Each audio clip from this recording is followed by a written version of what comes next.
عاوزنا نمشي في الشمال يا راجل يا شمال. ايه ده؟ انت بتقولي ايه؟ انا عمري ما مشيت في الشمال ولا ليا فيه ولا بسكت عليه.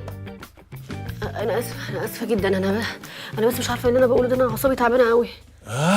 يا شيخ انا قلت برضه يعني ايه الشرف اللي نزل عليكي مره واحده ده؟ انا اشرف منك يا واطي يا زباله، ولعلمك انا هقف لك في الموضوع ده والمصحف لاسجنك. سجنيني؟ ده انت اكتر واحده ماشيه شمال في الشركه. اخرس يا حرام يا نصاب. اطلعي بره. حاضر هطلع، بس مش قبل ما افضحك يا بسام. تفضحيني؟ اطلعي بره بدل بره. والمصحف لاسجنك يا بسام. اسمعوا، البله رسم علينا الشرف والعفه طلع حرامي وشغله كله شمال في شمال.